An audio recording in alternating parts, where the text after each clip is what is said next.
ଏହି ବ୍ରହ୍ମାଣ୍ଡରେ ଯଦି କାହାର ସବୁଠାରୁ ଅଧିକ ଶକ୍ତି ଅଛି ତାହା ହେଉଛି ମଣିଷ।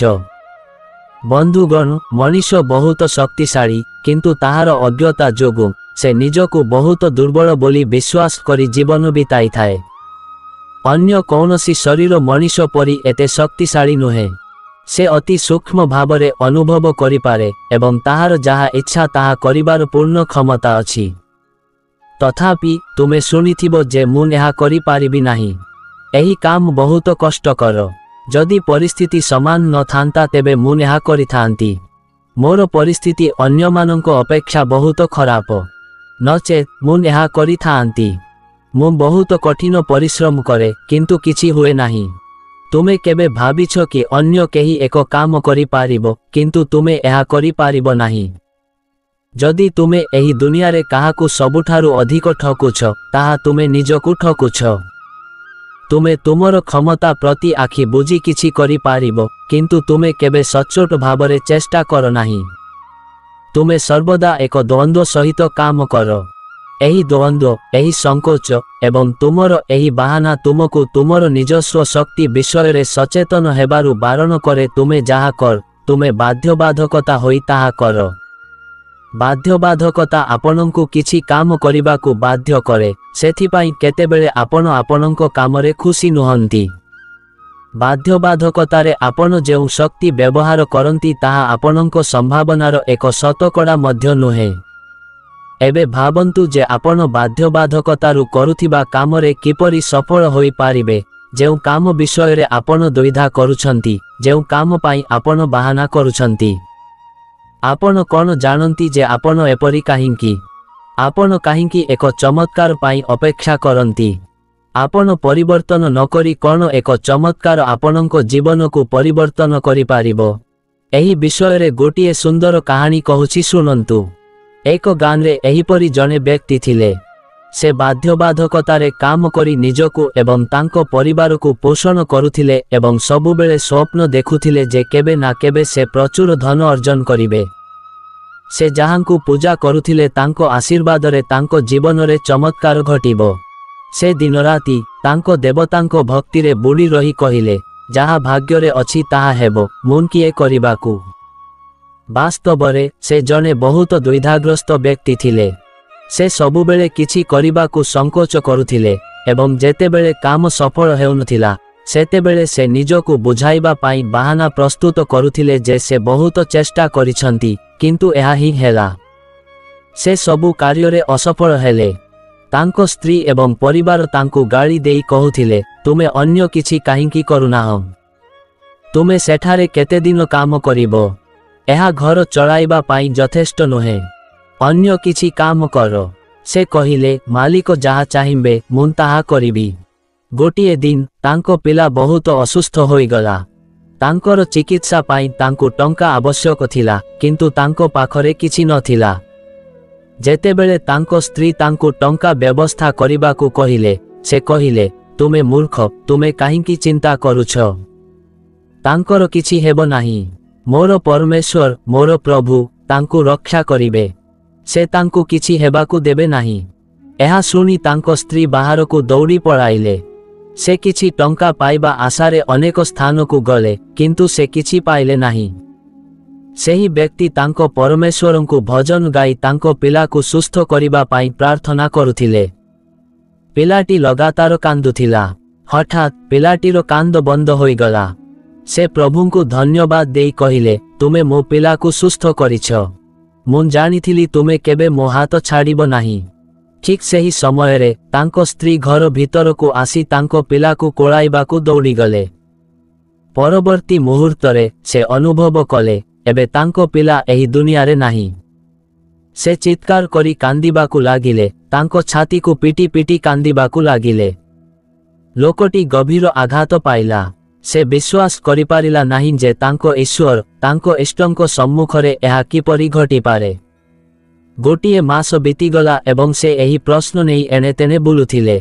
ତାଙ୍କୁ ଅନେକ ଲୋକଙ୍କଠାରୁ ଅନେକ ପ୍ରକାରର ଉତ୍ତର ମିଳିଲା। ଲୋକମାନେ କହିଲେ ଯେ ତାଙ୍କ ଭକ୍ତିରେ କିଛି ଅଭାବ ଅଛି, କିନ୍ତୁ ସେ ଏହି ଉତ୍ତର ଗୁଡ଼ିକରେ ସନ୍ତୁଷ୍ଟ ନଥିଲେ। ଗୋଟିଏ ଦିନ ତାଙ୍କ ପିଲାକୁ ମନେ ପକାଇ ବଡ଼ ଟାଣ ଖରା ସେ ଏକ ଗଛର ଛାଇ ତଳେ ବସି ଜୋରରେ କାନ୍ଦୁଥିଲେ। ଜଣେ ସାଧୁ ସେହି ରାସ୍ତାରେ ସହରକୁ ଯାଉଥିଲେ। ସେ ଲୋକଟି କାନ୍ଦୁଥିବା ଶୁଣି ତାଙ୍କ ପାଖକୁ ଯାଇ ପଚାରିଲେ, ତୁମେ କାହିଁକି କାନ୍ଦୁଛ, କ'ଣ ହୋଇଛି? ଲୋକଟି ଗୁରୁଙ୍କୁ ସବୁକିଛି କହିଲା ଏବଂ କହିଲା, ଗୁରୁଦେବ, ଏବେ ଆପଣ ମୋତେ କୁହନ୍ତୁ ଏଥିରେ ମୋର ଦୋଷ କ'ଣ?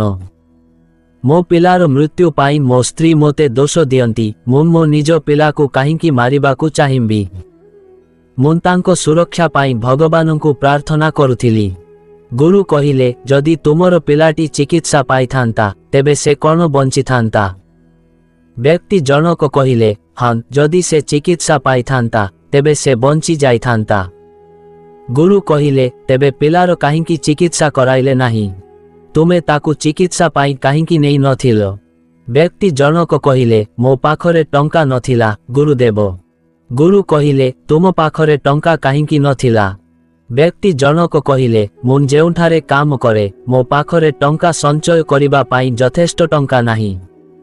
ଗୁରୁ କହିଲେ, ଯେତେବେଳେ ତୁମର ପିଲାଟି ଟଙ୍କାର ଅଭାବରୁ ମରିଗଲା ତେବେ ତୁମେ ଭଗବାନଙ୍କୁ କାହିଁକି ଦୋଷ ଦେଉଛ?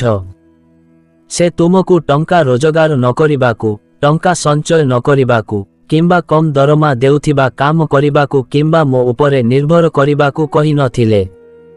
ବ୍ୟକ୍ତି ଜଣକ କହିଲେ, ତେବେ କ'ଣ ଗୁରୁଦେବ ଭଗବାନ ଆମକୁ ସାହାଯ୍ୟ କରନ୍ତି ନାହିଁ?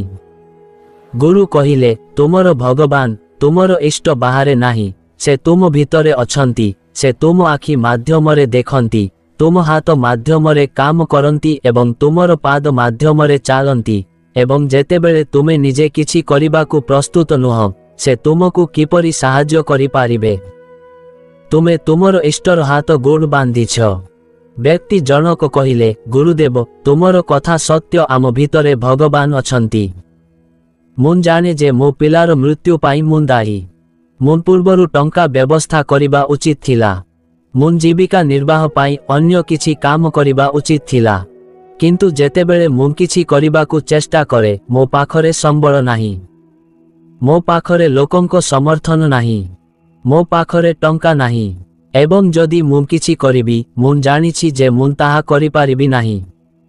ଗୁରୁ ଏକ ଗଛକୁ ଇଙ୍ଗିତ କରି ପଚାରିଲେ, ତୁମେ ସେହି ଗଛ ଚଢ଼ିପାରିବ କି? ବ୍ୟକ୍ତି ଜଣକ କହିଲେ, ନା, ମୁଁ ଗଛ ଚଢ଼ିବା ଜାଣେ ନାହିଁ।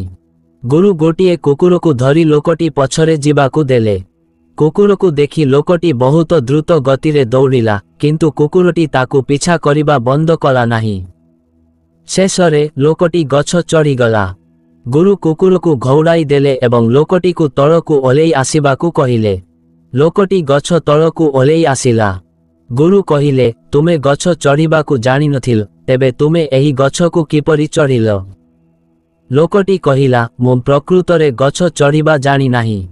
ଲୋକଟି କହିଲା, ଗୁରୁଦେବ, ଜୀବନ ପ୍ରତି ଭୟ ବାଧ୍ୟତାମୂଳକ ଜଣେ ବ୍ୟକ୍ତିକୁ ସବୁ କିଛି କରିବାକୁ ବାଧ୍ୟ କରେ, ସେ ଏହାକୁ ପସନ୍ଦ କରୁ କି ନ କରୁ।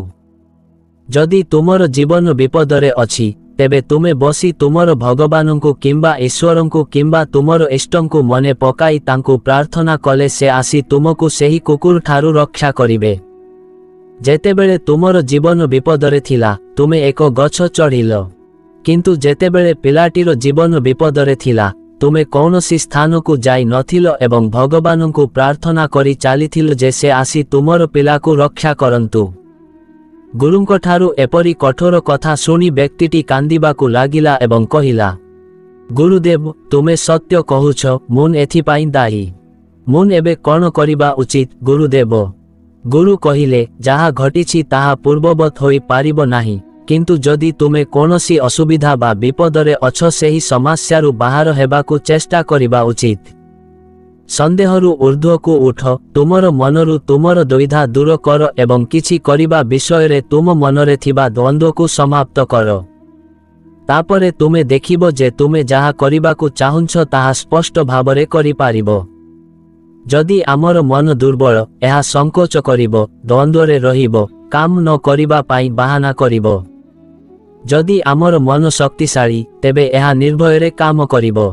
ଏଥିରେ କେବେବି କୌଣସି ସନ୍ଦେହ ରହିବ ନାହିଁ, ତେଣୁ ଏହା ପ୍ରତ୍ୟେକ କାର୍ଯ୍ୟ କରିବାକୁ ପ୍ରସ୍ତୁତ ରହିବ, ଏହାକୁ କୌଣସି ସନ୍ଦେହର ଆବଶ୍ୟକତା ପଡ଼ିବ ନାହିଁ।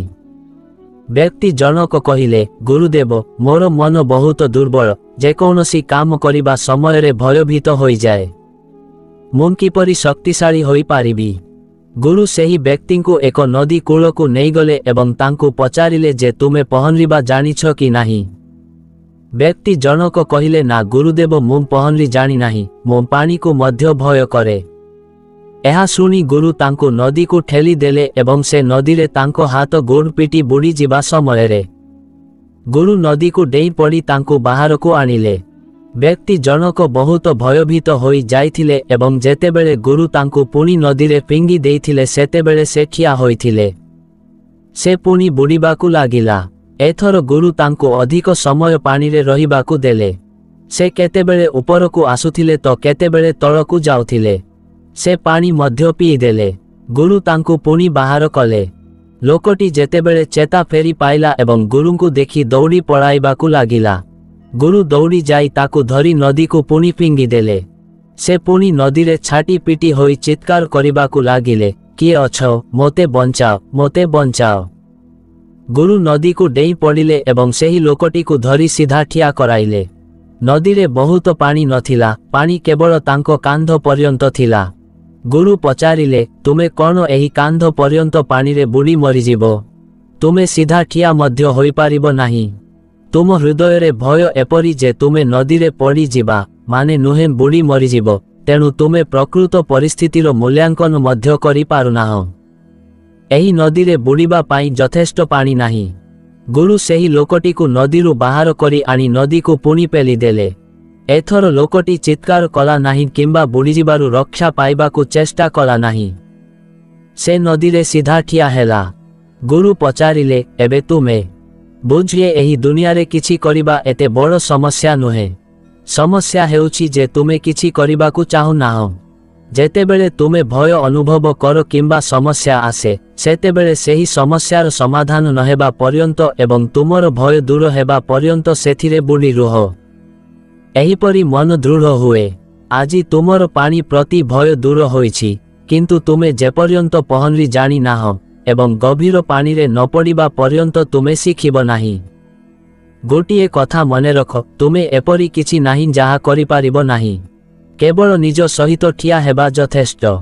ନିଜକୁ ଠକିବ ନାହିଁ। ସେହି ବ୍ୟକ୍ତି ଗୁରୁଙ୍କ କଥା ବୁଝିପାରିଲେ। ସେ ନିଜର ଭୁଲ ବୁଝିପାରିଲେ ଏବଂ ନିଜକୁ ସୁଧାରିବା ଆରମ୍ଭ କଲେ। ସେ ଗୁରୁଙ୍କୁ ନମସ୍କାର କଲେ। ତାପରେ ସେ ଯାହା ଭୟ କରୁଥିଲେ ସେହି କାମ କରିବା ଆରମ୍ଭ କଲେ। ତାଙ୍କ ମନ ଏତେ ଦୃଢ଼ ହୋଇଗଲା ଯେ ତାଙ୍କୁ ଆଉ ଲୋକଙ୍କର ସାହାଯ୍ୟ ଆବଶ୍ୟକତା ନାହିଁ। ନା ସେ ସଂକୋଚ କଲେ, ନା ସେ କୌଣସି ଦ୍ୱନ୍ଦ୍ୱରେ ବସିଲେ।